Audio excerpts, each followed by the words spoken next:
आणि सगळ्यांनी सुंदर दोन हाताने टाळी, मुखाने नाम, अजिबात कोणाला लाजायचं नाहीये. आपणच आपल्या जीवनाचे शिल्पकार आहोत असे सद्गुरू वामनराव पै म्हणतात. आणि त्याच्याही नंतर प्रत्येक क्षणाचा आपण सदुपयोग करून घेतला पाहिजे. ठीक आहे. त्याच्यामुळे दोन्ही हाताने टाळी, मुखाने नाम.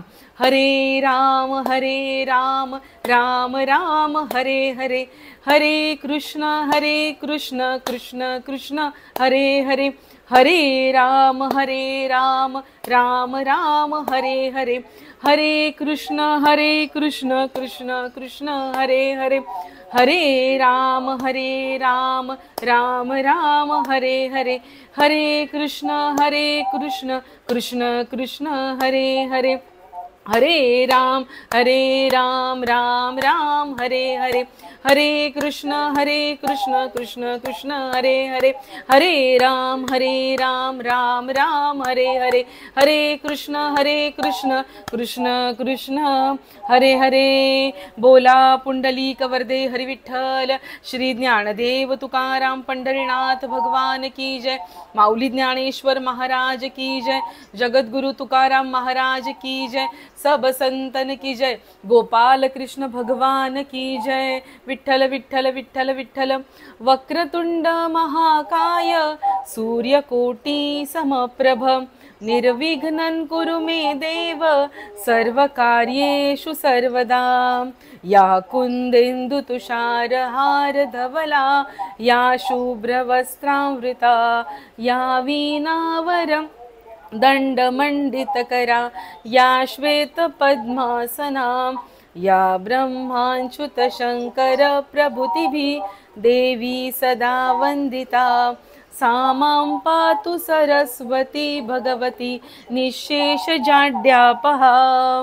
मूकं करोति वाचालं पंगुं लंघयते गिरिं, यत्कृपातमहं वन्दे परमानंद माधवं. माधुर्य रसकल्लोळं शिवशैक्यकरूपिणीं, अमृतानुभवार्थाय वन्दे ज्ञानेशनन्दिनी. नमोऽस्तु ते व्यास विशाल बुद्धे, फुल्लार विंदाय तपत्र नेत्र, येन त्वया भारत तैलपूर्ण प्रज्वालितो ज्ञानमया प्रदीपः. ओम पार्थाय प्रतिबोधिता भगवता नारायणेन स्वयं, व्यासेन ग्रथितां पुराणमुनिना मध्ये महाभारतम्. अद्वैतामृतवर्षिणीं भगवतीं अष्टादशाध्यायिनीं, अम्ब त्वाम् अनुसन्दधामि भगवद्गीते भवद्वेषिणीं. नमितो योगी थोर विरागी तत्वज्ञानी संत, तो सत्कविवर परात्पर गुरु ज्ञानदेव भगवंत. बोला पुंडलिक वरदे हरि विठ्ठल. श्री ज्ञानदेव तुकाराम पंढरीनाथ भगवान की जय. माऊली ज्ञानेश्वर महाराज की जय. जगद्गुरु तुकाराम महाराज की जय. सब संतन की जय. गोपाल कृष्ण भगवान की जय. विठ्ठल विठ्ठल विठ्ठल विठ्ठल विठ्ठल विठ्ठल विठ्ठल विठ्ठल विठ्ठल विठ्ठल. आपला चालू आहे अध्याय क्रमांक 5, ज्याचं नाव आहे कर्मसन्यास योग. त्याच्यातला आपण आता शेवटचे 3 श्लोक फक्त आपले राहिलेले आहेत. शेवटचे 3 आणि अतिशय सुंदर श्लोक आहेत. कन्क्लूड करतात. अध्याय क्रमांक 5 ला कन्क्लूड करून अध्याय क्रमांक 6 वरती जातात. मला कधी कधी वाटतं की काय व्यासमुनी असतील ज्यांनी इतक्या छान रीतीने हे सगळं केलेलं आहे. हे जे रचना आहे, हे जे कंपाइलिंग आहे, फायलिंग आहे, इतकं परफेक्ट केलंय ना की जसं काही एखाद्या कॉलेजच्या स्टुडंटने नोट्स बनवाव्यात. मग आता बॉडीच्या एक्सटर्नल पार्ट्स, मग इंटरनल पार्ट्स, मग हार्मोन्स, मग आणखीन बायोलॉजी फिजिओलॉजी कव्हर करत करत जावं ना, तसं भगवंताने म्हणजे वेदव्यासजीने जे कंपाइलिंग केलेलं आहे तसं परफेक्ट रीतीने केलेलं आहे. आज आपण जाणार आहोत श्लोक क्रमांक 27, 28 आणि 29. फक्त 29 श्लोकांचा अध्याय क्रमांक 5 आहे. अजिबात मोठा नाहीये. श्लोक क्रमांक 27 आधी आपण उच्चार बघूया आणि उच्चार झाले की मग त्याच्या एक्सप्लेनेशन कडे येऊया. इतकं सुंदर एक्सप्लेनेशन आहे. म्हणजे ह्या 3 श्लोकांवरती जरी एक्सप्लेनेशन केलं ना अर्चनाताई, तरी अध्यात्मातल्या बऱ्याचशा कन्सेप्ट याच्यामध्येच कव्हर होतात. म्हणजे किती बोलावं याच्यावरती आणि किती नाही असे हे श्लोक आहेत. सगळेच मार्ग या श्लोकामध्ये कव्हर होत आहेत. इतके छान श्लोक आहेत. स्पर्शान कृत्वा, आता जे वरती लाल अक्षरात लिहिलेलं आहे ना ते वाचायचं. पहिलं चरण मोठं आहे तर त्याची फोड करून संधी विग्रह करून वरती लिहिले स्पर्शान कृत्वा बहिर बाह्यांश. स्पर्शान कृत्वा बहिर बाह्यांश, बाह्यांश. ओके, बाह्यांश, शला च, शला च, बहिर बाह्यांश. शु क्षु क्षु, आधी क आला पाहिजे मग श आला पाहिजे. जर तुमच्याकडे स्मार्टफोन असेल तर तुम्ही ट्राय करा, क आणि श जोडा मग तो क्षु बनतो. क्षुचैव, क्षुश्चैव, शुक्चैव, परत शला च आहे. क्षुचैवांतरे भ्रुवोः, क्षुचैवांतरे भ्रुवोः. माझ्या मागून तिथे बोला, प्रॅक्टिस करा. क्षुचैवांतरे भ्रुवोः, क्षुचैवांतरे भ्रुवोः. ठीक आहे. कसं बोलणार पहिलं चरण? स्पर्शान कृत्वा बहिर्बाह्यांश शुचैवांतरे भ्रुवोः. आता इथे थोडंसं ताल मिसका होते कारण इथे बाह्यांच्या नंतर थांबायचं आहे. पण इथे थांबलं ना की पुढचे शब्द उच्चारायला अवघड जातील, म्हणून तो पॉज आपण 9 अक्षरांनंतर घेतोय, म्हणून थोडंसं तालबाह्य वाटतंय, तालबाह्य वाटतंय. पुढचं प्राणापानौ समौ कृत्वा, 9 आहे, 9 समौ, मौ आहे, 9 आणि मौ. प्राणापानौ, प्राणचा न मोठा आहे आणि न चा न नळातला छोटा आहे. प्राणापानौ समौ कृत्वा नासाभ्यन, नासाभ्यन न बोलायचंय आणि थांबायचंय. नासाभ्यन तरचारिणौ. ठीक आहे. आता मी पुन्हा एकदा पूर्ण श्लोक बोलून दाखवते, मग आपण एक एक चरण बोलूया.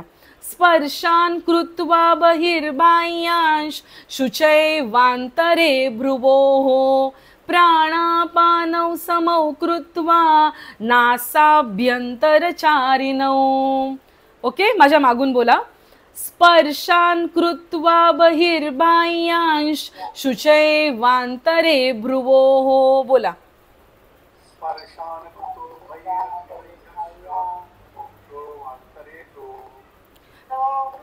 प्राणापानौ समौ कृत्वा नासाभ्यंतरचारिणौ.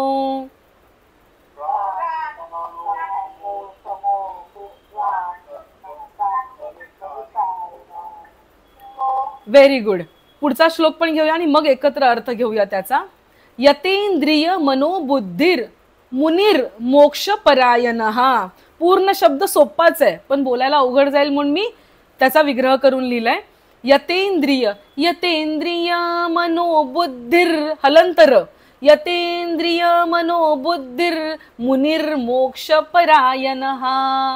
विगतेच्छा भय क्रोधो य सदा मुक्त एव सहा. य सदा, य च्या नंतरचा जो विसर्ग आहे तो बोलायचा नाहीये, त्याचा उच्चार स होणार आहे. य सदा मुक्त एव सहा. शेवटचा जो विसर्ग आहे तो पूर्ण बोलायचा. ठीक आहे. आता पूर्ण एकदा श्लोक बोलते मग माझ्या मागून बोला. यतेंद्रिय मनोबुद्धिर मुनिर्मोक्षपरायणः विगतेच्छा भय क्रोधो य सदा मुक्त एव सहा. माझ्या मागून बोला आता एक एक चरण. यतेंद्रिय मनोबुद्धिर मुनिर्मोक्षपरायणः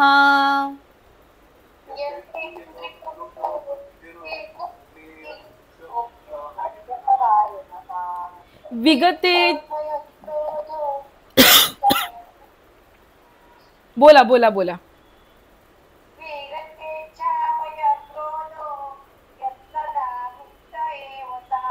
व्हेरी गुड. बोला सगळ्यांनी आता.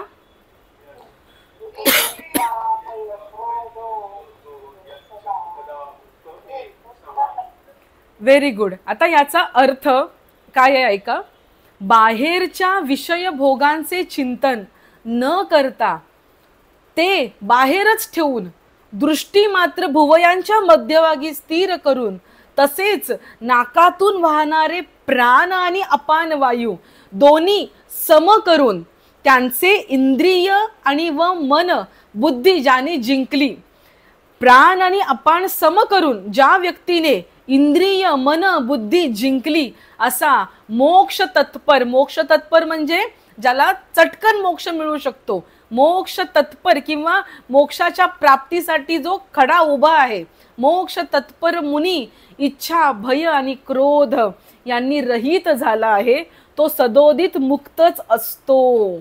मोक्ष मिळवायला नाही जायचंय, तो मुक्तच असतो. कशापासून मुक्त असतो? इच्छा भय आणि क्रोध यांच्यापासून तो मुक्तच असतो. हे वाचल्यावर तुम्हाला काहीतरी आठवत असेल. येऊया आपण त्याच्याकडे. श्लोक क्रमांक 29 घेऊया आधी आपण. भोक्तरै यज्ञ तपसा सर्व लोक महेश्वरम. शेवटचा म नाही बोलायचा आहे, सर्व लोक महेश्वरम नाही बोलायचंय, श्वरम नाही, महेश्वरम अर्धा हलंत म. बरं, भोक्तारै यज्ञ तपसाम सर्व लोक महेश्वरम. साच्या वरचा अनुस्वाराचा उच्चार मच होईल कारण पुढे स आहे. सुहृदम हृदयातला रू. सुहृदम सर्वभूतानै ज्ञात्वा मां शांती मृच्छति. सुहृदम सर्वभूतानै ज्ञात्वा मां शांती मृच्छति. ठीक आहे, मागून बोला आता. बर, आधी श्लोक बोलून दाखवते. भोक्तारै यज्ञ तपसाम सर्व लोक महेश्वरम सुहृदम सर्वभूतानै ज्ञात्वा मां शांती मृच्छति. तो जो उच्चार आहे ना तो व्यवस्थित करा. सर्वभूतानां नाही आहे, सर्वभूतानै. सुहृदम सर्वभूतानै नाही नाकातून. ज्ञात्वा मां शांती मृच्छति. म्हणून ना मी अजूनही जाणून बुजून लिहिते त्याचा उच्चार कसा होईल हे जाणून बुजून लिहिते. बोलण्यामध्ये चुका आपण जेवढ्या होतील तेवढ्या टाळूया. माझ्या मागून आता एक एक चरण घ्या. भोक्तारै यज्ञ तपसाम सर्व लोक महेश्वरम.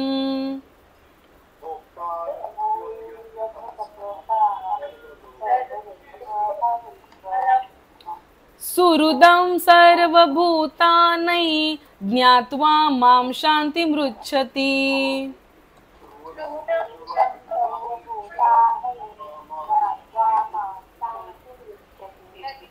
Very good.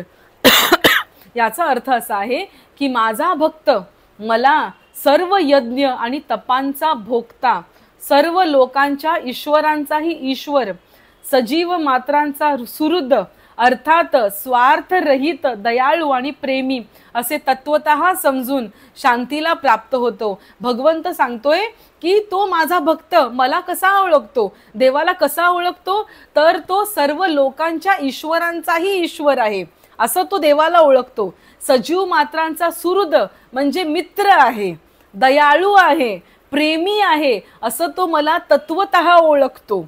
असं इथे भगवंत सांगतोय अर्जुनाला की तो मला कसं ओळखतो याचं उत्तर भगवंतांनी दिलेलं आहे आणि म्हणून त्याने मोक्ष प्राप्त करून घेतला असं इथे भगवंत म्हणतोय. बघा बरं का, पहिल्या श्लोक क्रमांक 27-28 पासून आपण पुढे जाऊया. आता मी पीपीटी स्टॉप करते. सगळ्यांनी इथे छानपैकी लक्ष द्या. कसं आहे माहित आहे, मी ना आता नेटफ्लिक्स वरती एक सिरीज बघितली किंवा अजून बघून नाही झाली, थोडी चालू आहे. जमलं तर बघा, नाव नाहीये लक्षात माझ्या, मी तुम्हाला नाव पुढच्या सेशनला सांगते. असं आहे त्याच्यामध्ये की 4 लाख वर्षांपूर्वी सुद्धा, 4 लाख वर्षांपूर्वी, 4 लाख करोड, सॉरी नॉट 4 लाख, 4 लाख करोड वर्षांपूर्वी सुद्धा सजीव सृष्टीची निर्मिती कशी झाली पृथ्वीवरती. नेटफ्लिक्स वरती ना, आय थिंक डिस्कवरी चॅनलची ती सिरीज आहे. इतकं सुंदर त्यांनी सांगितलंय ना की या पृथ्वी तलावरती आधी काहीच नव्हतं. मग कसा उल्कापात, एक आकाशातला उल्का आला त्याने पृथ्वीला धडक मारली आणि त्याच्यामधून जे पाणी उत्पन्न झालं त्याच्यामधून एक पेशीय सजीव अमिबा उत्पन्न झाला आणि त्याच्यापासून पुढे कसं मग वनस्पती जीवन, त्याच्यानंतर प्राणी जीवन, मग छोटे छोटे जीव, मग ते गांडूळ असतील, अगदी आपली गोम असते, गोम पावसाळ्यात येणारी, तिचे पूर्वज, प्रत्येक विंचवाचे, आत्ता जे विंचू दिसत आहेत, जे प्राणी दिसत आहेत, हे सगळं इव्हॉल्युशन आहे ना, त्या इव्हॉल्युशनची सुरुवात कुठून झाली? एवढ्या करोडो वर्षांपूर्वी त्याची सुरुवात झाली आणि आपला विश्वास नाही पटणार, आपण हल्लीच्या काळातले आहोत. आपण जास्त जुने नाही आहोत. आपल्यापेक्षा पण पूर्वी डायनासोर राज्य करून गेलेत आणि डायनासोरांचं राज्य आपल्यापेक्षा पण जास्त वर्ष टिकले. मी तुम्हाला पाठवते, मी न विसरताना मला जेव्हा वेळ मिळेल ना तेव्हा मी सिरीज बघते आणि मी ती अगदी शांतपणे बघते. बिकॉज त्यांनी ना सायन्स थ्रू प्रत्येक गोष्टीचं ना टाइम ट्रेस केलेलं आहे. वेळ त्यांनी ट्रेस केलेली की किती वेळ आहे, कुठल्या प्राण्याचा जन्म कधी झालाय, त्याचं इव्हॉल्युशन कसं झालंय. मी तुम्हाला ना ती नक्की त्याचा स्क्रीनशॉट तरी पाठवेन. जमलं ना तर बघा. असं अजिबात समजू नका की हे सगळं OTT प्लॅटफॉर्म हे वाईट आहे आणि हे आहे. डेफिनेटली त्यावरचा काही कंटेंट डेफिनेटली वाईट आहे, म्हणजे चांगलं आहे ते मात्र आपण बघायला विसरायचं नाही. We should be smart enough. आपण जगाबरोबर चालण्यासाठी ना स्मार्ट पाहिजे तेवढे, म्हणजे आपण सगळ्यांनी स्मार्ट असलं पाहिजे. तुम्हाला मी नक्की ती वेब सिरीजचं पाठवेन. ते मी तुम्हाला का सांगते आहे की आत्ताच्या हल्लीच्या काळामध्ये काही लाखो वर्षापूर्वी आपला जन्म झालेला आहे. मनुष्य नावाचा इव्हॉल्युशन झालंय. डार्विनची थेअरी जसं म्हणते माकडापासून जन्म झाला. आपण त्याच्यामध्ये नको जायला. माकड होता का आधी प्राणी जन्माला आला, ते कोंबडी आधी की अंड आधी, किंवा आंबा आधी की आंब्याची कोय आधी, किंवा मिरची आधी की मिरचीचं बी आधी. प्रत्येक गोष्टीमध्ये तुम्हाला तोच प्रश्न भेटणार आहे. फक्त कोंबडी आणि अंड घ्यायची गरज नाही, प्रत्येक गोष्टीत तोच प्रश्न मिळणार आहे. प्रत्येक ह्याच्यामध्ये या काळाच्या ओघात आपण हल्ली इव्हॉल्व झालो आहोत. तर याच्यामध्ये सगळ्यात इव्हॉल्व स्पीशी, मनुष्यातली सगळ्यात इव्हॉल्व स्पीशी आहे ऋषी मुनी. त्यांनाच आधुनिक काळामध्ये संत असं म्हणतात. मग हे संत असं म्हणतात की हे जे जंगलात राहणं आहे ना तुझं, म्हणजे सतत अन्नासाठी धावणं, सतत प्रजननासाठी धावणं, स्वतःचीच काय म्हणतात लोकसंख्या कशी वाढेल ह्याच्यासाठी धावणं, याच्या पलीकडे तुझं अस्तित्व आहे. कारण तुला बुद्धी सगळ्यांपेक्षा जास्त आहे, तुझ्यामध्ये कॉन्शियस सगळ्यांपेक्षा जास्त आहे. मग तुला मिळवून काय घ्यायचंय? काय मिळवायचंय लक्ष्मण दादा? कुठे पळायचंय? काय मिळवायचंय? मला काहीच मिळवायचं नाहीये. काहीच न मिळवणं हेच माझं मिळवणं आहे, जे आत्ताच्या काळात अवघड आहे. मला सांगा आता तुम्ही, मला आता अनेक सध्या फोन खूप जास्त प्रमाणामध्ये येतात की ताई आम्हाला हे पारायण करायचंय, आम्हाला ते पारायण करायचंय. ज्ञानेश्वरीच्या पारायणासाठी तर असंख्य फोन आहेत. म्हणजे एवढे व्हिडिओ शूट करून टाकले तरी सुद्धा लोकांच्या अनेको शंका आहेत. कारण शांतपणे बसून एखादा व्हिडिओ ऐकण्या इतकी शांतताही आपल्यात नाहीये. एखाद्याचं शांतपणे ऐकण्या इतकीही शांतता आपल्यात नाही. नीट लक्षात घ्या मी मुद्दा काय म्हणतेय. जर आपण पारायण कुठलं करत असू ना, जर आपण कुठलं पारायण करत असू, मी माझ्या मुद्द्याकडे येते. कुठलं पारायण करत असू तर एकच गोष्ट लक्षात घ्या. पल्लवीताई, जयश्रीताई, देवकीताई, तुम्ही सगळ्यांनी आपल्या घरात जर मिक्सर आला तर एखादा सुशिक्षित मनुष्य काय करतो? आधी त्याचं कॅटलॉग ओपन करतो. बरोबर आहे?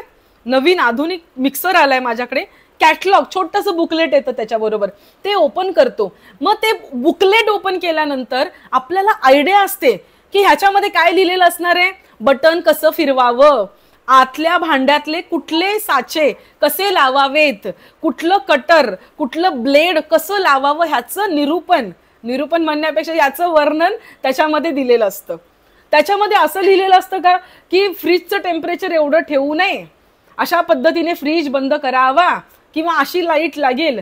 मिक्सरच्या भांड्याबरोबर, मिक्सरच्या मशीन बरोबर फ्रीजचं मॅन्युअल येत नाही ना, रेफ्रिजरेटरचं मॅन्युअल येत नाही ना. तसं जर मी गजानन विजय ग्रंथ वाचायला बसले तर मला आयडिया पाहिजे की याच्यामध्ये गजानन महाराजांच्या आयुष्याचे पॉझिटिव्ह संदर्भ देणारे याच्यामध्ये प्रसंग असणार आहेत. जर मी भक्ती विजय ग्रंथ वाचायला बसले तर अनेको भक्तांचं त्याच्यामध्ये वर्णन असणार आहे. जर मी ज्ञानेश्वरी वाचायला बसले तर त्याच्यामध्ये गीतेचं निरूपण ज्ञानेश्वर माऊलींनी केले ते असणार आहे. थोडक्यात मला काय बोलायचं आहे, जो ग्रंथ वाचाल ना तो असाच नको आम्ही काहीतरी ग्रंथ सुरू केला आणि त्यात काय होतं तेच आम्हाला कळलं नाही, आम्ही सुरू केला संपला असं नकोय. आणि ते न करता त्यामध्ये काय आहे, जसं अर्चनाताई आता बोलल्या, ताई प्रत्येक अध्यायाचा सारांश मिळाला तर बरं होईल, म्हणजे डिटेलमध्ये जायचंय अजून. तसं प्रत्येक ग्रंथाचा आधी सारांश घ्या. सारांश म्हणण्यापेक्षा त्याचा हेतू काय आहे, त्याचं मॅन्युअल काय आहे ते आधी आपण समजून घेतलं पाहिजे. हे मी का सांगते आहे, अगदी वेदांमध्ये सुद्धा 4 वेदांची वेगवेगळी घोषवाक्य आहेत. ऋग्वेद, यजुर्वेद, सामवेद, अथर्ववेद, अहम ब्रह्मास्मी असेल, प्रज्ञानाम ब्रह्म असेल, तत्वमसी असेल, ही जी वेदांची घोषवाक्य आहेत ना, शारदाताई, देवकीताई, ही ऐकली ना की माणसाला ज्ञान होतं. हे मी ऐकलं. आता तत्वमसी जेव्हा गुरु बोलले, जेव्हा गुरु शंकराचार्यांना म्हणाले, शंकर तत्वमसी, तूच तो आहेस, तूच तो आहेस, ते तत्व तूच आहेस, की शंकराचार्यांना ज्ञान झालं. आपल्याला सुद्धा होतं. आपल्याला पारायण वर्षानुवर्ष नाही करायची गरज, आपल्याला ते पहिल्याच याच्यामध्ये होतं. तरी सुद्धा ज्ञानेश्वर माऊली म्हणतात, मोक्ष देईल ज्ञान एत कीर नाही आन, परी ते थारे ऐसे चित्त शुद्ध होवावे. मी आता ज्ञानेश्वरीचं पारायण करायचे रोजचे माझे नियमाच्या ओव्या वाचल्या, मी उठली, मी संकल्प केला, आजपासून मी ज्ञानेश्वरी वाचते, रोज उद्या मी माळ जपणार. जसा मी संकल्प केला तसं माझ्या मनात येतं की पण माळ जपायच्या वेळेस तर अंगण झाडायचं असतं, मग ते अंगण झाडायचं बाकी राहून जाईल. अरे पण त्याच वेळेस मुलांची चपाती भाजी बनवायची असते, अरे ते करायचं राहून जाईल. एक उठला संकल्प, त्याच्या मागे अनेक उठले विकल्प, अनेक ऑप्शन त्याच्या मागे उठले ना. मोक्ष देईल ज्ञान, ज्ञान म्हणजे काय? शब्द म्हणजे ज्ञान आहे. अक्षर ब्रह्म का म्हटलेलं आहे? अहम ब्रह्मास्मी, प्रज्ञानाम ब्रह्म, तत्वमसी. जेव्हा आपण असं बोलतो, मी एक उदाहरण तुम्हाला देऊन सांगते त्याचं. मला ऑफिसमधून फोन येतो की Neelam, can you do this assignment, तू ही असाइनमेंट पूर्ण करू शकते का? मी म्हणते हा वीकेंड आहे, मी करू शकत नाही, मला बाहेर जायचंय. मी काय म्हंटली? नाही. नाही एक शब्द वापरला, त्याच्यावरून कळलं की मी पुढची कृती करणार नाही. जर मी म्हणली असती हो मी करणार, एवढी मोठी असाइनमेंट, त्याच्याशी रिलेटेड चेन, पुढचा क्लायंट, त्याला सबमिट करायचंय, त्याच्याकडून प्राइसिंग घ्यायचंय, त्याच्याकडून पैसे घ्यायचे, आपलं प्रोडक्ट त्याला द्यायचंय, सगळी चेन त्याच्यावरती अवलंबून आहे. एक शब्द म्हटली मी नाही, प्रोसेस स्टॉप झाली. जर मी बोलली असती हो, प्रोसेस कंटिन्यू झाली असती. आपण म्हणतो ना अक्षर ब्रह्म, हे व्यवहारातलं उदाहरण आहे. आपल्या मुलाला आपण म्हणतो असं करू नको, याचा अर्थ आपल्याला माहिती असते की त्याने ते नाहीच केलं पाहिजे. त्याच्या मागे कृती असते, त्याच्या मागे संकल्प असतो, त्याच्यामध्ये बुद्धीची कितीतरी इन्व्हेस्टमेंट झालेली असते, त्याच्या मागे हेतू असतो, त्याच्या मागे कर्म असतं, त्याच्या मागे भूतकाळ असतो, वर्तमान असतो आणि भविष्य असतं. एवढं सगळं एका शब्दाच्या मागे असतं, अक्षराच्या मागे असतं. आपल्याला ज्ञान देण्यासाठी आपण 5 अध्याय पाहिले आज. ज्ञान देण्यासाठी एक ओवी, नामा म्हणे एक तरी ओवी अनुभवावी. नामा म्हणे ग्रंथ, ज्ञानदेवी एक तरी ओवी अनुभवावी. एक ओवी नाही, शब्दान शब्द सुद्धा आपल्यासाठी गाईड ठरू शकतो. शब्दाने आपल्याला तंद्री लागू शकते हो, एका शब्दाने. पण मोक्ष, पुन्हा एकदा ओवी बोलते, मोक्ष, मोक्ष, मोक्ष म्हणजे या बंधनातून मुक्तता. माणूस संकल्पे बांधिला, मानव संकल्पे बांधिला, तो विवेके मुक्त केला संतजनी. मानवाला संकल्पाने बांधलंय. एका मोक्षाने, एका शब्दाने मोक्ष मिळू शकतो. मोक्ष देईल ज्ञान येत कीर नाही आन. ज्ञानामुळे मोक्ष प्राप्त होईल, येत कीर नाही आन, त्याला दुसरा डाऊट नाही. परी ते थारे ऐसे मन, ते थारे ऐसे मन, ते ज्ञान थांबेल ऐसे चित्त शुद्ध होवावेगा. पार्था ते चित्त शुद्ध व्हावं लागतं. माझ्या मनामध्ये विकल्प कुठून आला? पोळ्या बनवायचे, अंगण झाडायचे. माझ्या अंतःकरणात जो डेटा होता ना आधीचा, माझा रोजचा अनुभव, त्या डेटापासून तो आला. आणि मी तुम्हाला आत्ता पण म्हणते की आत्ताच्या काळामध्ये प्रचंड अवघड झालंय. मला अजिबात ढोकळा बनवायचा माहित नाही. आमच्या बापजन्मात कुणी ढोकळा खाल्ला नाही. आम्ही सातार कराडकडची माणसं. हा, मुंबईला आल्यावरती सुद्धा कधी कुठेतरी गेलो असेल, एखादा ढोकळ्याचा तुकडा खाल्ला असेल. ढोकळा ढोकळा बोलते मी. अक्षरशः रील बघत असताना ते ढोकळ्याची रेसिपी आली आणि मी म्हंटल बेसनाचं पीठच तर आहे, इतकं सोपं आहे करण्यासारखं, करून बघितलं पाहिजे आपण. जर रील बघितली नसती तर एवढा उपद्व्याप वाढला असता का? काहीतरी पोहे शिरा उपमा काहीतरी बनवून नाश्ता केलाच असता ना. तो उपद्व्याप कधी वाढला? जेव्हा ते बघता बघता या दृष्टीसमोर तो विकल्प आला. विकल्प म्हणजे मोठी गोष्ट नाही बघा, सिंपल आहे. विकल्प म्हणजे ऑप्शन. आपण मराठीत काय लिहितो, खालील 4 विकल्पांपैकी एक विकल्प निवडा, म्हणजे खालच्या 4 ऑप्शनपैकी एक ऑप्शन निवडा. आपल्या मनाचे हे जे धागे दोरे सतत चाललेले असतात ना, त्यालाच विकल्प म्हणतात बरं का. मला ना अजिबात असं वाटत नव्हतं की मी असं ट्रेंडिंग साडी घ्यावी किंवा मी अशी ज्वेलरी घालावी, पण फोन उघडला तर रील बघायलाही जायची गरज नाही, सहज समोर येतं हो. हिने आज ही साडी घातली, तिने आज तसली साडी घातली, तिने असला ड्रेस घातला, तिने तसले कानातले घातले. मग झालं ना माझ्या पण मनात, मीही करावं, मी का मागे राहावं, कारण त्यांच्यामध्ये जर मी उद्या अशी उभी राहिली तर मी अतिशय सामान्य दिसणार आहे. काय म्हणतील, अरे बापरे ही तर किती बॅकवर्ड आहे. येतंय का लक्षात तुमच्या? आपण जे लेतो, हा, दुसऱ्याचं आपल्याला सुंदर दिसतं आणि नुसतं सुंदर दिसून भागत नाही, तसं असावं असं पण वाटतं वर्ण.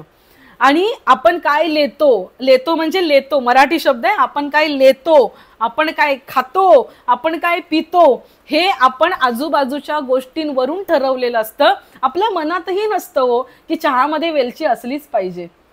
ती कुठेतरी ती रील बघितलेली असते, मग त्याच्यामध्ये आपण काय ते गरम मसाले काय काय ऍड करतो, फक्त त्याला तेलाची फोडणी द्यायची बाकी असते. अदरवाईज तो चहा म्हणजे आमटीच झालेला असतो. त्यात भात टाकला तर बिर्याणीचा भात बनेल. तुम्ही म्हणाल ताई आज भरपूर किचन मध्ये फिरताय, एक उदाहरण दे. हा, तसाच रोज रोज बरोबर. हा का, अरे वा वा वा, छान आहे. म्हणजे आपण काय करतोय, आपण आपल्या अंतःकरणामध्ये ज्या काही गोष्टी आहेत ना, त्या गोष्टींचे विकल्प आपण वाढवतोय आणि त्या गोष्टी आपल्या मनामध्ये घर करून बसतात.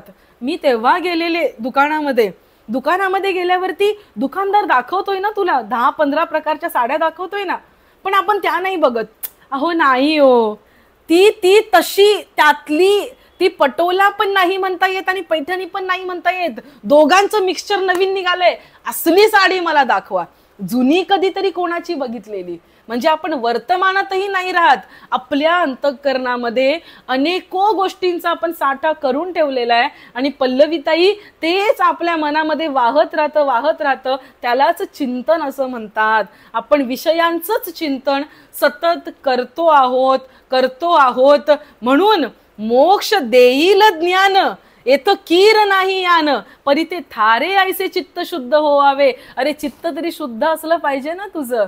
दुधाचं भांड किती स्वच्छ असावं, अगं टोप धुवून घे ग, सकाळी त्याच्यामध्ये ताक ठेवलेलं, आत्ता जर दूध ओतलं तर त्याला विरजण लागेल, ते खराब होईल. बरोबर आहे की नाही? अगदी तसंच आपल्याला मोक्ष मिळू शकतो, आपल्याला सगळं होऊ शकतं, पण आपल्या मनामध्ये ज्ञान पडलं की त्याच्यामध्ये विषयांचं विरजण लागतं आणि त्याचा काहीतरी वेगळाच बट्ट्याबोळ होऊन जातो. ते ज्ञान थारतच नाही, ते शुद्ध ज्ञान तिथे राहतच नाही. मग त्याच्यावरती उपाय म्हणून चित्तशुद्धीचे उपाय हे गीतेमध्ये सांगितलेत. त्यातला पहिला उपाय होता कर्मयोग, त्यातला दुसरा उपाय, आता कर्मयोग संपेल, आता इथून पुढचा योग मार्ग, ध्यान मार्ग इथून पुढे, आणि त्याच्यानंतर मग भक्ती मार्ग. येते सगळ्यांच्या लक्षात? आणि त्यातलं चित्त शुद्ध होण्याचं काय माध्यम आहे तेच भगवंताने आजच्या या श्लोकामध्ये सांगितलंय. जर तुम्ही नीट श्लोक बघितला तर त्या श्लोकांमध्ये तुम्हाला दिसेल, स्पर्शान कृत्वा बहिर्बाह्यांश श्रुचे वांतरे भ्रुवो हो प्राणापानव समो कृत्वा नासाभ्यंतरचारिणौ. याच्यावरती ज्ञानेश्वर माऊली काय म्हणतात ना, हे बघितल्यावरती तुम्हाला अतिशय सुंदर वाटेल. ज्ञानेश्वर माऊली याच्यावरती म्हणतात, तरी वैराग्याचेनी आधारे, तरी वैराग्याचेनी, मी माझ्या टोन मध्ये बोलते बरं, तरी वैराग्याचेनी आधारे जिही विषय दौडुनी बाहेरे. श्लोक क्रमांक मी 27-28 वरच्या ओव्या वाचते. तरी वैराग्याचेनी आधारे जिही विषय दौडुनी बाहेरे शरीर एकेंदरे केले मन. वैराग्याच्या आधाराने ज्या व्यक्तीने सगळे विषय बाहेर दौडून टाकले, एखादा व्यक्ती आपल्याला आवडत नाही घरात आलेला, मग आपण काय करतो, तो व्यक्ती आला की आपण उगाच बाजारात जाण्याची पिशवी उचलतो. अहो तुम्ही आलात का, अगं बाई काय हो तुम्ही कुठल्या वेळेला आलाय, मी तर मार्केटमध्ये निघालेले हो. म्हणजे आपण त्याला बाहेर काढायच्या मागे लागतो. म्हणजे असं कोणी करत असेल तर बघून घ्या तुम्ही. माऊली म्हणतात वैराग्याचे नि आधारे जिही विषय बाहेर दौडूनी बाहेरे शरीरे एकंदरे केले मन. पुढचं सहजे तिही संधी भेटी. सहजे तिही संधी भेटी. तिही म्हणजे तीन. सहजे तीन संधी भेटी एकत्र भेटतात. जेत भूपल्लवा पडे गाठी तेथ पाठी मोरी दिठी पारखोनिया. तीन गोष्टी एकत्र भेटतात. पीपीटी दाखवते तुम्हाला. याच्यासाठी मी पीपीटी घेतली, सोपं जाईल आपल्याला म्हणून. दिसते सगळ्यांना? Yes or no? दिसते सगळ्यांना पीपीटी? अच्छा एक सेकंड फ्री शेअर करते. हे बघा, ही ओवी मी मुद्दामून इथे लिहिली आहे. ही ओवी मी इथे मुद्दामून लिहिली आहे. अवघड जाऊ शकतं. तीन म्हणजे काय? तीन भेटतात म्हणजे काय? सहजे तिही संधी भेटी जेत भ्रूपल्लवा. भ्रूपल्लवा म्हणजे दोन भुयांचा मध्यभागी. भ्रूपल्लवा तिही भेटी. तीन म्हणजे काय? इडा, पिंगळा आणि सुषुम्ना. ह्या तीन कुठे भेटतात? भूपल्लवा पडे गाठी तेथ पाठी मोरी दिठी. तिथे तू तुझी दृष्टी पाठी मोरी कर. पारखोनिया पारखून घे. ध्यान ध्यान म्हणजे काय करायचंय? लोकांनी ध्यानावरती क्लासेस केले. क्लासेस करणाऱ्यांनी सर्टिफिकेट वरती विद्यार्थी बनवले आणि विद्यार्थी ध्यान करून येतात आणि घरी आल्यावरती म्हणतात मी ध्यान करून आलोय ग, थकलोय, मला चहा दे जरा. आलं का लक्षात? ध्यान करूनही लोक हल्ली थकायला लागलेत.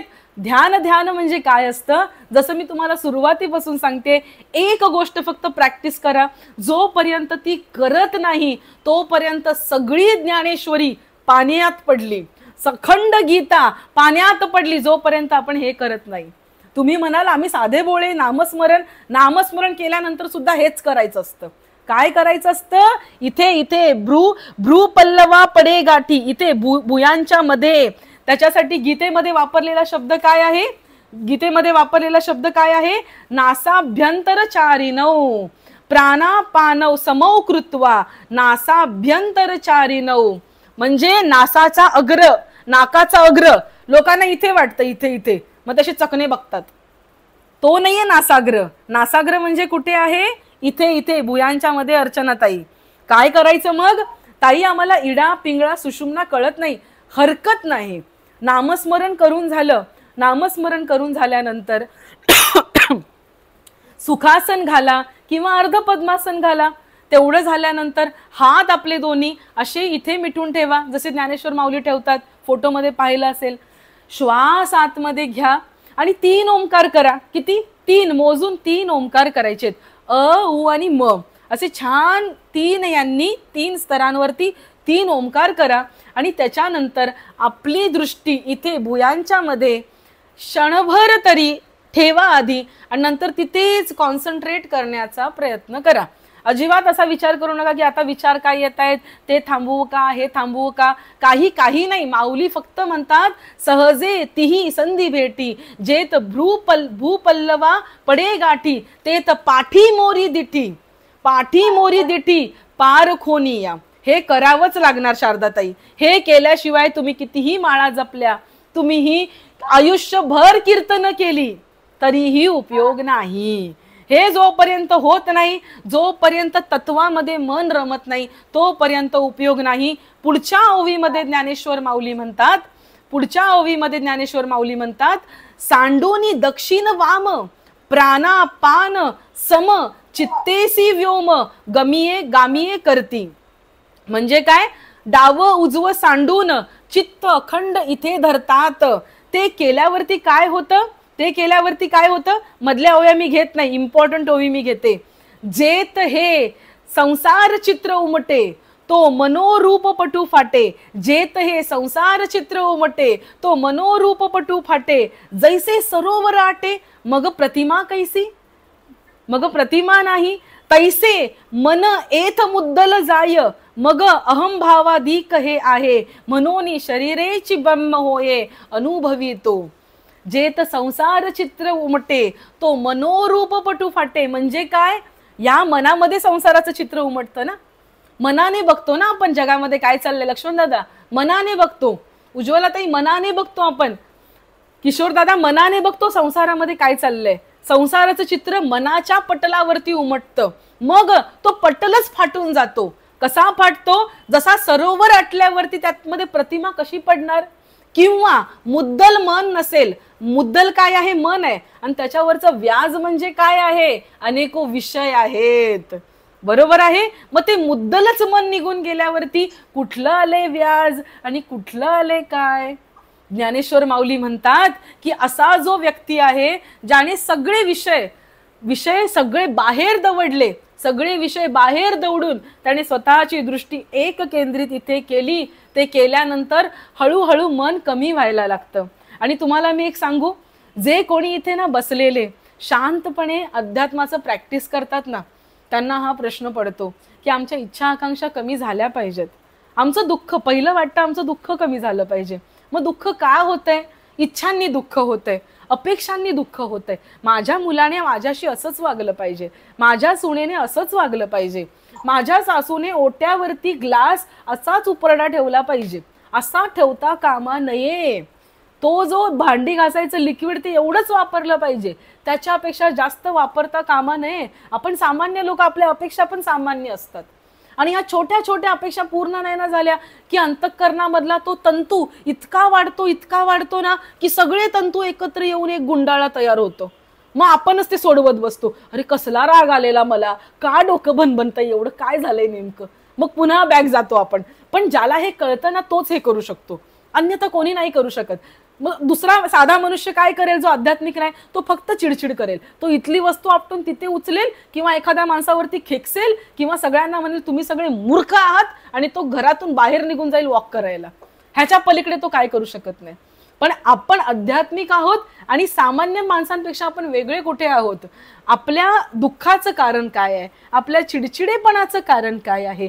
जसं श्री श्री रविशंकरजी म्हणतात, अंतःकरणामध्ये एक जी तेढ उत्पन्न होते, जसं साडीला एखादी अशी घडी उत्पन्न झाली, घडी जी आपण इस्त्रीने सरळ करतो, आपल्याला आवडत नाही घडी आलेली, ती घडी का उत्पन्न झाली? तशी मनाला का घडी आली ते आपण शोधून काढतो. आणि ते शोधून काढल्यानंतर ते नष्ट करण्याचं आपण मागे लागतो. आपल्या इच्छा आकांक्षा, साध्या साध्या अपेक्षा आपल्याला दुःखात टाकत असतात. आणि हळूहळू हे कसं कमी होईल? मी तुम्हाला सांगू, जसं पल्लवीताई नेहमी म्हणतात की ताई त्यावेळेस आठवत नाही, नंतर आठवतं. मग नंतर आठवल्यानंतर ज्योतिताई म्हणतात ताई मला आठवल्यानंतर मग मी परत सरळ होते एका क्षणानंतर. हे हळूहळू ना कमी होतं. कसं कमी होतं? सकाळी किंवा रात्री, बेस्ट वे रात्री. आपल्यासारख्या ना कामाला जाणाऱ्या लोकांना, कामधंद्याच्या लोकांना दिवसभर वेळ मिळणार नाही, पण रात्री झोपण्यापूर्वी जे आपलं बिछाना आहे त्याच बिछाण्यावरती एखादी चादर, घरामध्ये ना एखादी चादर जुनी झालेली असते, कोणी वापरत नाही, जीर्ण झालेली असते, ती स्वच्छ धुवून काढायची. ती स्वच्छ धुवून काढायची आणि ती अंथरायची आपल्या बिछाण्यावरती. का? कारण डायरेक्ट बिछाना नको, स्वच्छ आसन पाहिजे. ती अंथरायची आणि रोज तीच चादर वापरायची. बिछाण्यावरती ठेवायची ती चादर, त्यावरती आसन घालायचं, सुखासन घालायचं, अर्ध पद्मासन घालायचं, पद्मासन, जे काही जमेल ते घालायचं. हात नीट ठेवायचं. मुलं बाळं सगळी जण झोपलेली असतात, काही हरकत नाहीये. आपण आपले डोळे बंद करायचे आणि छानपैकी 3 ओंकार करून आपण आपली दृष्टी इथे शांतपणे ठेवून, इतकं शांत. लोक म्हणतात ना, नाउडेज सेलिब्रिटीज आर सेइंग की before sleeping I do the meditation. हेच ते मेडिटेशन. उलट त्यांना एवढं पण चांगलं कळणार नाही, कारण आपल्याला सांगणारे ज्ञानेश्वर माऊली आहेत. एवढं करत चला. ही प्रोसेस केल्याने काय होतं? बाथरूम मध्ये असणारं शेवाळ ते पर्टिक्युलरली सगळ्यांच्या बाथरूम मध्ये एका प्रकारचं नसतं. वेगवेगळ्या प्रकारचे शेवाळ असतात, वेगवेगळ्या प्रकारची घाण असते, पण सगळ्यावरती काम करणारं फिनेल मात्र एकच असतं. बरोबर आहे की नाही? एकाच प्रकारचं फिनेल सगळ्यांना लागू पडतं. अगदी त्याप्रमाणे मनामधली कुठलीही घाण असू द्या, आपण तसं डोळे मिटून शांत बसलं की मग इथे येतं. आपण श्वासांवरती लक्ष केंद्रित करत इथे दृष्टी ठेवली तरी सुद्धा मन पळतंय. मग आता काय करायचं? मग मात्र राम कृष्ण हरीचा आसरा घ्यायचा. राम कृष्ण हरी, राम कृष्ण हरी. श्वासाबरोबर राम कृष्ण हरी घ्यायचं. मग ते कसं पण बसवा तुम्ही, त्याच्या लई बरोबर. श्वास घेताना राम बोला, सोडताना कृष्ण हरी बोला, किंवा घेताना राम कृष्ण बोला, सोडताना हरी बोला. नीट ऐकलं तर तुम्हाला कळेल. श्वासावरती रामकृष्ण हरी बोला. श्वासांवरती आपलं नाम बोल. बरोबर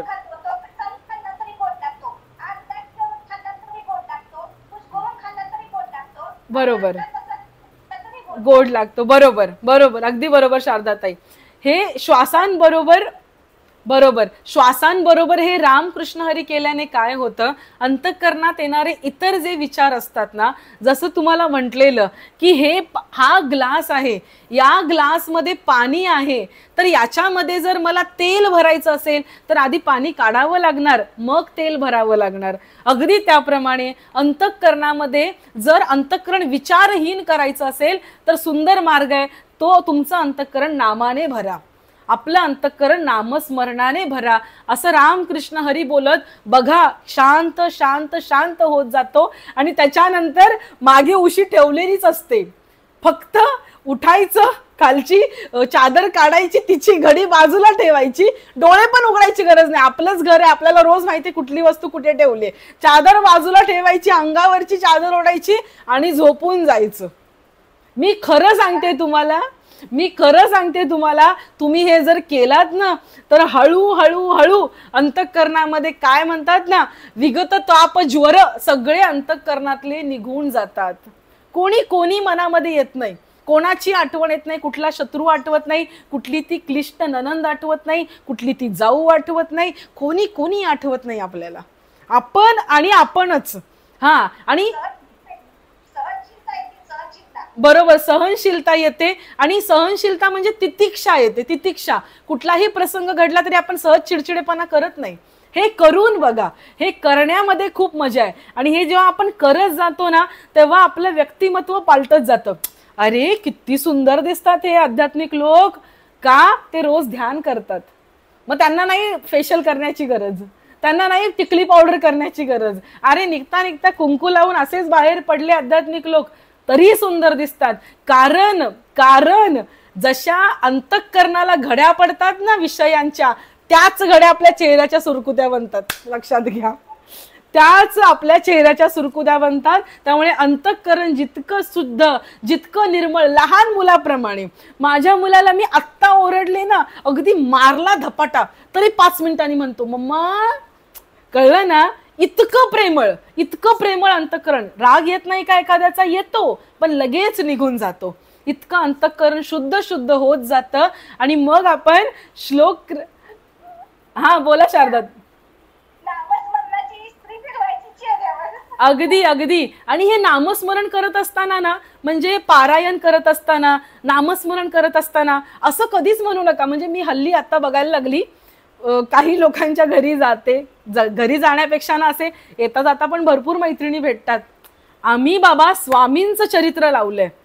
मला इतकं दुःख होतं. स्वामी समर्थ अनंत कोटी ब्रह्मांड नायक राजाधिराज स्वामी समर्थ महाराज की जय, असं आपण अक्कलकोटच्या स्वामींना म्हणतो. अनंत कोटींच्या ब्रह्मांडाचा नायक जो आहे त्याला आपण काय मागतो त्याला आपण मागतो काय आणि म्हणतो त्या बदल्यात मी हे पारायण करेन. अरे माझ्या घरातले क्लेश दूर होऊ दे समर्था, माझ्या घरातले क्लेश दूर होऊ दे, त्याच्यासाठी मी हे पारायण करतोय. अरे मूर्खा, तुझ्या अंतःकरणातले क्लेश दूर कर, आपोआप सगळं बरं होईल. स्वामींकडे मागताना काय मागायचंय हे लक्षात घ्या. मला नेहमी वाटतं की स्वामी समर्थांना ना सगळ्यांनी ना अगदी साध्या कारणांसाठी यूज केलेलं आहे. जसं गोंदवलेकर महाराज म्हणतात ना की एखाद्याने संसारातली इच्छा ठेवणं, नामस्मरण करून असं म्हणणं की एवढं नामस्मरण करून मला संसारातलं हे दे, याचा अर्थ असा होतो की स्वतःची कामधेनू देऊन गाढव विकत घेणं. स्वतःची कामधेनू द्यायची आणि गाढव घ्यायचं. तसं पारायण करताना आपण आपल्या अंतःकरणातला शुद्ध सात्विक भाव त्याच्यामध्ये ओततो आणि त्याच्या बदल्यात आपण काय मागतो? तामसिक विषयभोग, राजसिक विषयभोग. काय मागायचं हेही कळलं पाहिजे ना आपल्याला. मुळात काही मागूच नाही. योग्य वेळ आली की आपल्या प्रारब्धानुसार भोग भोग तो भोगावा संचिता वाचुनी, भोग तो न घडे संचिता वाचुनी, करावे ते मनी समाधान. मग तो भोग चांगला असेल वाईट असेल दोन्ही भोग घडतील. काहीही मनात न ठेवता आपण पारायण असेल नामस्मरण असेल जे काही असेल ते करावं आणि मग पुढे जावं. आता पुढच्या श्लोकामध्ये भगवंत काय म्हणतायत ऐका बरं का. विगतेच्छा भय क्रोधो य सदा मुक्त एव सहा. असा जो कोणी असतो ना मोक्ष तत्पर मुनी, तो इच्छा भय आणि क्रोध यांच्यापासून मोकळा होतो, यांच्यापासून मोकळा होतो. इच्छा भय आणि क्रोध, जसं मागच्या प्रवचनांमध्ये सांगितलेलं, आपला आणि संसाराचा संबंध काय आहे. आपल्या कुठल्या ना कुठल्या गोष्टीची आपल्याला इच्छा आहे, आपल्याला कुठल्या ना कुठल्या गोष्टीचं भय आहे. माझं मूल नापास होईल का, माझ्या मुलाची वाढ तर नीट होते ना, त्याची उंची तर नीट वाढेल ना, माझी मुलं खेळायला गेली नीट तर येतील ना. भय क्रोध, कुठल्या ना कुठल्या तरी गोष्टीचा क्रोध येत असतो. तुम्ही म्हणाल ताई क्रोध नाही आम्हाला प्रेम वाटतं, म्हणजेच इच्छा वाटते. इच्छा भय आणि क्रोध ही तीन नाती आपण संसारामध्ये घेऊन वावरत असतो आणि या तीन नात्यांबरोबर आपलं आयुष्य चालत असतं. भगवंत असा म्हणतोय, ज्ञानेश्वर माऊली आणि भगवान श्रीकृष्ण असे म्हणतात की तुझ्या अंतःकरणात तुझं मन जे आहे, मग ते अंतःकरण असेल म्हणजे चारही भूमिका आल्या, मन बुद्धी चित्त आणि अहंकार, या चारही गोष्टींचा लय झाला, मनच नाहीस झालं, तिथे तू विषय सगळे बाहेर दवडलेस, विषय सगळे बाहेर निघून गेले आणि आता तू शांत बसायला लागलास, तत्वामध्ये चित्त स्थिर करायला लागलास की तुला या विश्वापासून काही अपेक्षा नसतात, काही इच्छा नसते, कोणाचा राग येत नाही, कोणाचा द्वेष वाटत नाही आणि कधी ना कधीतरी मलाही मरायचंय.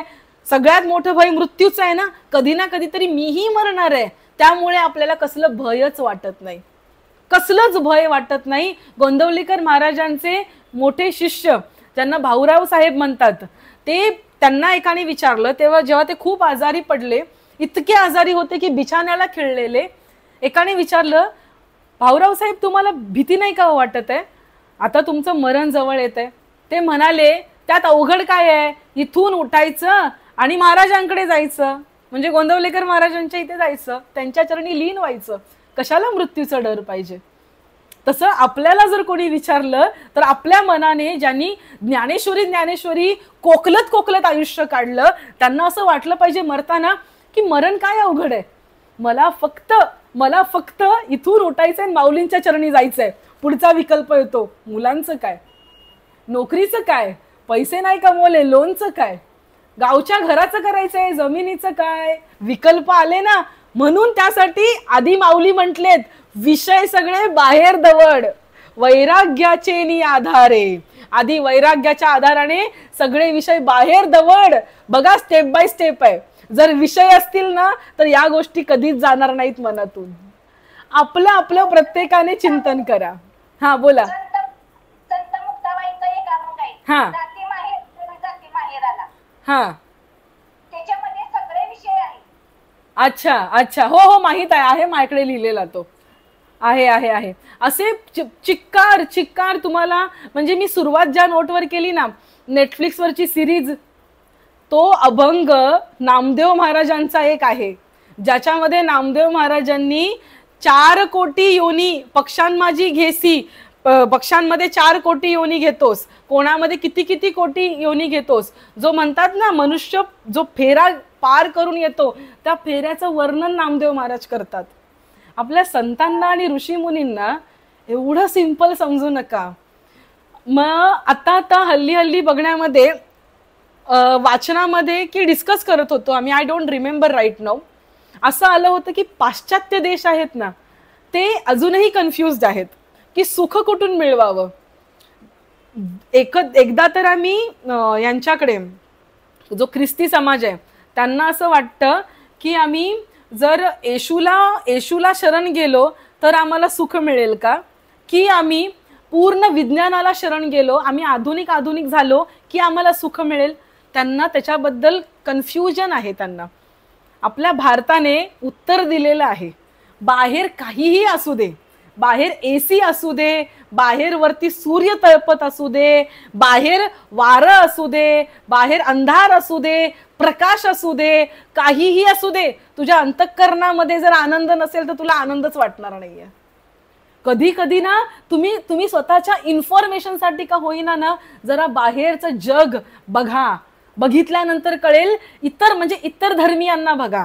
इतर जे लोक आहेत ना, म्हणजे इतर धर्मीय, म्हणजे मी असं म्हणत नाही की तुम्ही धर्माधर्मामध्ये भेद करा आणि मग बघा हा असाच आहे म्हणजे ह्यांना काही कळतच नाही असं करा, असं मी म्हणत नाहीये. एक द्रष्टा बना, ऑब्झर्व करा. ज्या लोकांच्या आयुष्यामध्ये ज्ञानेश्वर माऊली हा शब्द नाही, ज्या लोकांच्या आयुष्यामध्ये तुकाराम महाराज हा शब्द नाहीये, ते लोक किती कन्फ्युज्ड आहेत बघा एकदा ऑब्झर्व करा. त्यांना बोलायला जाऊ नका लगेच, अरे काय रे तुझ्या जन्माचा उपयोग, काय केलंस तू जन्माला येऊन, असंच मरणार आहेस का वगैरे. त्यांना ज्ञान द्यायला जाऊ नका.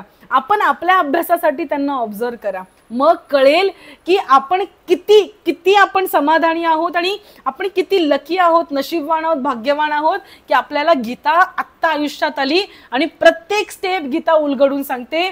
श्रोते हो, पुढचा अध्याय क्रमांक 6 ज्याच्यामध्ये भगवंत ध्यान योग आणि योग मार्ग सांगणार आहे ना, अजिबात मिस करू नका. तुम्हाला वाटत होतं की गीता म्हणजे काय, सगळं सारखंच आहे. अजिबात नाही. पहिला कर्मयोग झाला, आता आपण ध्यान योगाकडे वळणार आहे. आणि ते झाल्यानंतर माऊली म्हणतात, योगाची वाटा गेले बा सुबटा, त्याने दुःखाची वाटा भागा आला. अरे तिथून पण तुला दुःख मिळणार आहे, मग त्याला तू भक्तीची जोड कशी देऊ शकतोस, हे ज्ञानेश्वर माऊली पुढे सांगणार आहेत. लक्षात घ्या. इतकं सुंदर पुढचं जो फ्लो आहे ना, कशा पद्धतीने आपण तो बोलून होईल किंवा कशा पद्धतीने त्याचं निरूपण करून होईल, हे सगळं माऊलींवरती सोपवते मी. तरी सुद्धा एक थॉट म्हणून माहिती की पुढे काय ठेवलेलं आहे, पुढे काय वाढून ठेवलंय आपल्या ताटात, एवढं बोलून आजच्या गोष्टीकडे मी वळते. कोणी सुद्धा मिस करू नका पुढचे सेशन्स. ध्यान योग सुरू होणार आहे आणि जर आयुष्यात सुरू नसेल केलं तर रोज संध्याकाळी बसून अशा पद्धतीने ध्यान करायला सुरुवात करा. No matter how much time you are sitting for.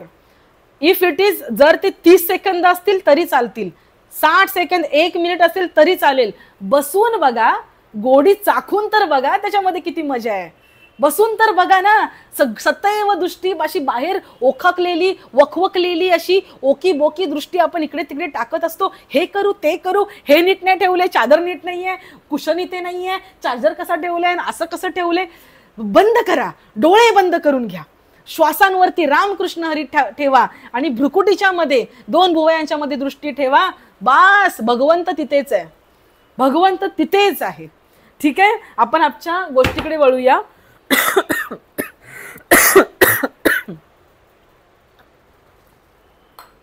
एक महिला समुद्रकिनारी बसलेली असते.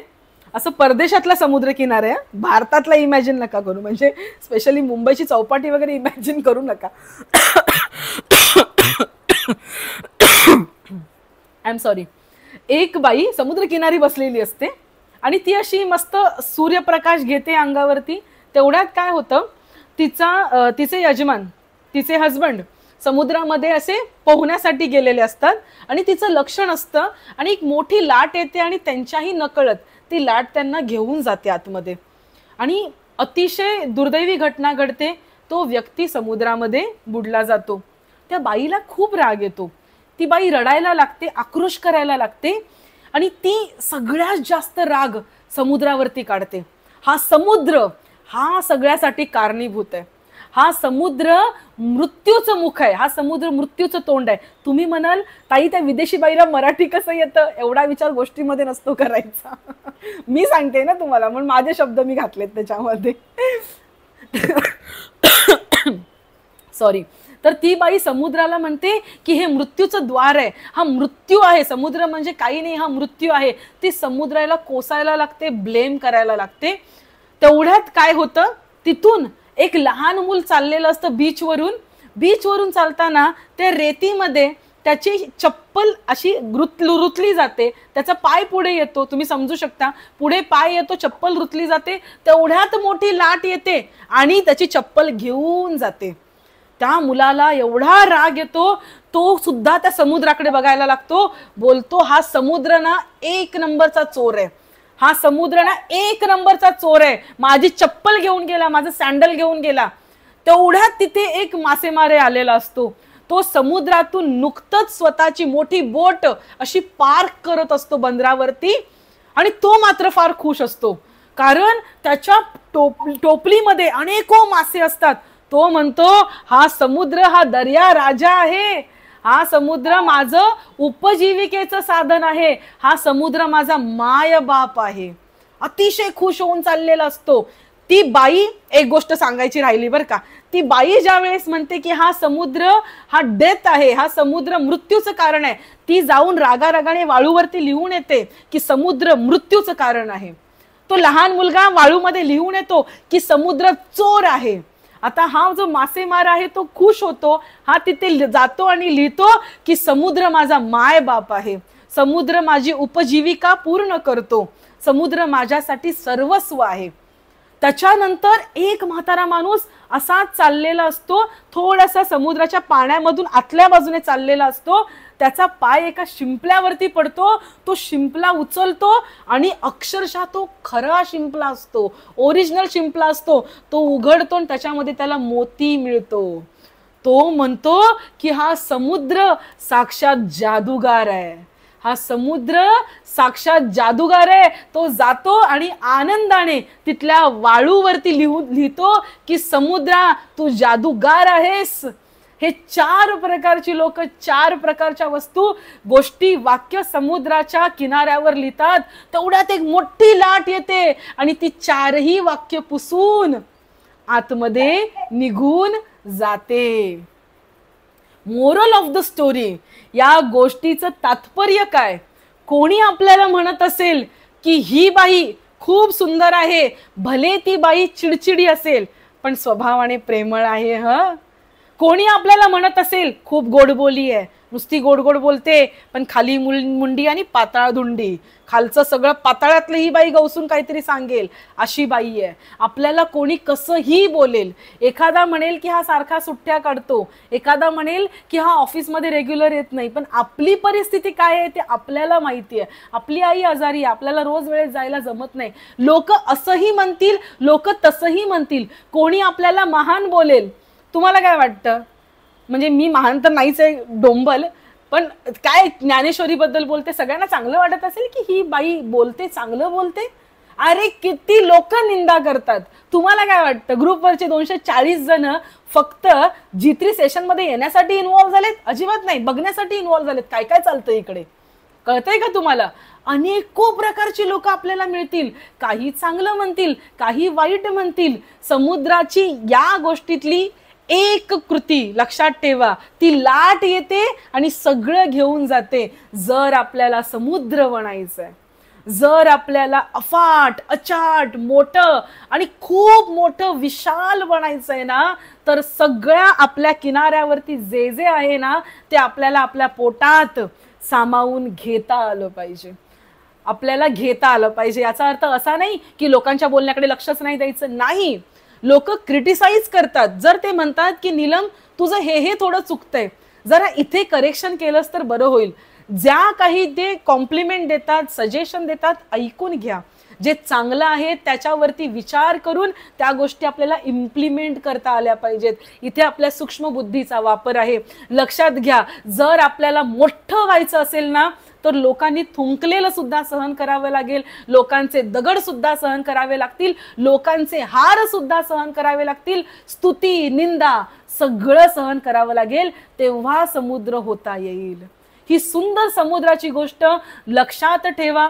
कोणीही आपल्याला काही म्हणो, आपण आपल्या मोठ्या ध्येयाकडे चालत राहायचं, चालत राहायचं, अजिबात थांबायचं नाही. जर अंतःकरण म्हणतंय ना माझ्या आयुष्यात येऊन मी काय करू शकते, ज्ञानेश्वरी वाचू शकते, वाचण्याच्या पलीकडे काय करू शकते, भरलं भांड दुधाने आता थोडं वाहू शकतं, आता भरलं अंतःकरण ज्ञानेश्वरीने आता थोडं ओसंडून वाहू शकतं, शब्द बाहेर येऊ शकतात, येऊ दे, बोल. काय करू शकते, जे करता येईल, जशी सेवा करता येईल. नाही कीर्तन करता येत, सतरंजा तर उचलू शकते. नाही कीर्तन करता येत, गायनाची साथ देऊ शकते. नाही देता येत, टाळ घेऊन पांढरी साडी घालून उभी तरी राहू शकते ना, एवढं तरी करू शकते ना मी. ज्या प्रकारची सेवा, हे जे आयुष्य आहे, हा 3.5 हाताचा जो देह आहे, या श्वासांबरोबर जे काही कर्म आहे त्या प्रत्येक कर्माला उदात्तपणा द्यायचा आहे. ममत्व रहित, फल रहित प्रत्येक कर्म भगवंताच्या चरणीची सेवा बनवून करत करत समुद्रासारखं विशाल व्हायचंय. मग त्याला सीमा नाही. जिथे सीमा आली की दुःख होतं, जिथे मर्यादा येते तिथे दुःख होतं. कधीही बघा तुम्ही, जे अमर्याद आहे तेच आनंद, तोच आनंद आहे, तेच सुख आहे. म्हणून आपलं कर्म, आपलं असणं, आपलं श्वास घेणं, आपण या भूतलावरती जिवंत आहोत तोपर्यंत आपलं अस्तित्व समुद्रासारखं झालं पाहिजे. तरच आपल्याला अचाट अफाट जगता येईल, दुसऱ्यांसाठी नाही, स्वतःसाठी. सो याच्यावरून अजून कोणाला काही बोलायचं असेल तर बोलू शकता. बोला. जेव्हा जेव्हा मन संकुचित होईल ना तेव्हा तेव्हा समुद्राची गोष्ट आठवा. बोला अर्चना ताई. हो ताई, तुम्ही आता जी गोष्ट सांगितलं समुद्राची, किनाऱ्यावर असलेलं सगळं आपल्याला धुवून काढलं पाहिजे. पण ते अवघड आहे. तुम्ही जे म्हणताय ते खरंच अवघड आहे. आज समुद्रासारखं होणं हे कदाचित मला असं ऐकून खूप छान वाटलं. नंतर म्हणलं अहो खरंच हे अवघड आहे. सगळं एकदम धुवून काढणं, तेवढं एकदम एखाद्या पाठीसारखं होणं, कोरं होणं अवघड आहे. पण ठीक आहे, प्रयत्न करणं, त्याची जाणीव असणं, हे होणार, चुका तर होणारच आहे, निश्चित आहे. पण त्याची तुम्ही हे जे सेशन करतो याच्यामुळे सतत जाणीव होती की नाही, हे प्रयत्न सतत केले करत राहिलं पाहिजे. मला सुद्धा जाणीव होते, मला सुद्धा आठवण होते.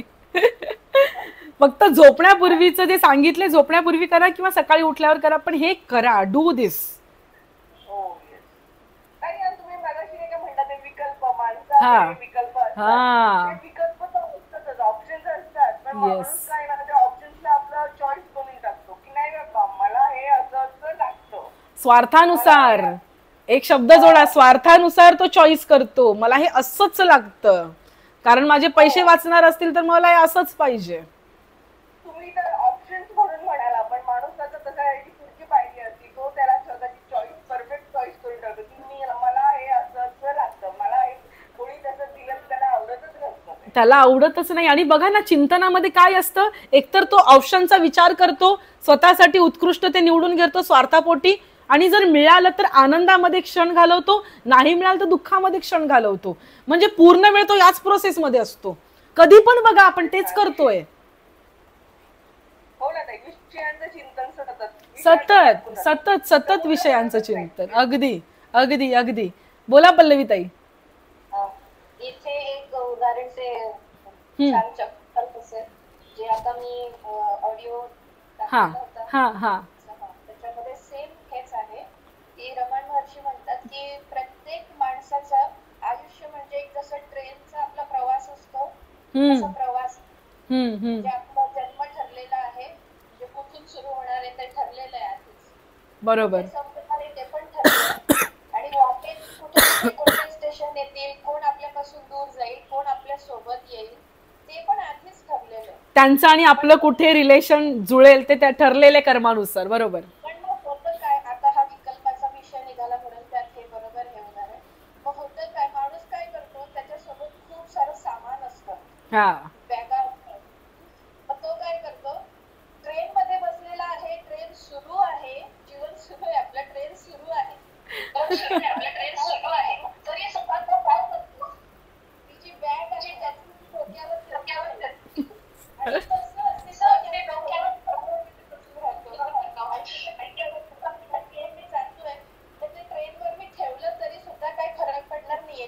आणि खरंय खरंय खरंय खरंय. आपणही करतोय की ते विकल्प उगाचच डोक्यात धरतोय की हे माझ्यामुळे होतंय, मी गेलं तरच होणार आहे, नाही तर काय होणार नाही, उगाचच ते ही सामानाची बॅग आपण खाली पण ठेवू शकतो ना. खरं आहे, ठेवू शकतो आपण. खरं आहे.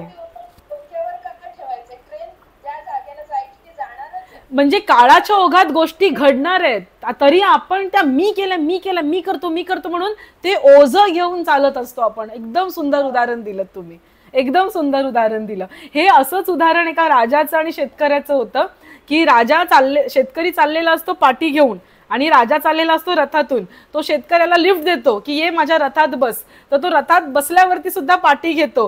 तर राजा म्हणतो पाठी उचलून खाली ठेव ना, तर शेतकरी म्हणतो कशाला तुम्हाला ओझ, माझं ओझं आधीच आहे, माझ्या पाठीचं ओझं तुम्हाला कशाला अजून, म्हणून तो पाठी स्वतःच्याच डोक्यावर घेऊ नये. सो असंच आहे हे. आपण काय करतो माहितीये, ही सगळी ओझी घेतो, भले ते आनंददायी असतील किंवा दुःखदायी असतील, आपण सतत ओझ्यामध्ये आहोत. हे ओझं उचलून खाली ठेवलं पाहिजे, त्यासाठीच ध्यान करायचंय, त्यासाठीच ध्यान. हळूहळू ना आपण सगळं खाली करणार, त्याची जाणीव आपल्याला होत राहणार. खूप छान पल्लवी ताई, छान कनेक्ट केलं तुम्ही. Thank you so much for sharing. हा बोला ज्योतिताई, बोलायचं आहे. शब्द करतात आई तुम्ही. अरे कशाला निशब्द, बोला की. आता प्रत्येक सेशन म्हणजे मला पडलेल्या प्रश्नावर उत्तरच असतं. Great great. तुम्हाला खरंच अगदी निशब्द. नाही छान आहे. फक्त सगळ्यांनी तसं करूया आपण. ध्यान मार्ग आता पुढे आपण बघणार आहोत कसा आहे. सो असं समजते मी कोणाला काही बोलायचं नाहीये.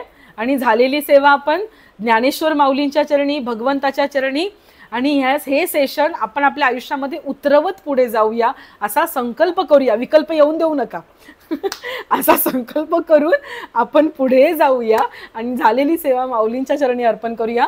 बोला पुंडलिक वरदे हरी विठ्ठल. श्री ज्ञानदेव तुकाराम पंढरीनाथ भगवान की जय. माऊली ज्ञानेश्वर महाराज की जय. जगद्गुरु तुकाराम महाराज की जय. सर्व संतन की जय. गोपाल कृष्ण भगवान की जय. विठ्ठल विठ्ठल विठ्ठल. आकल्पायुष्य भावे तया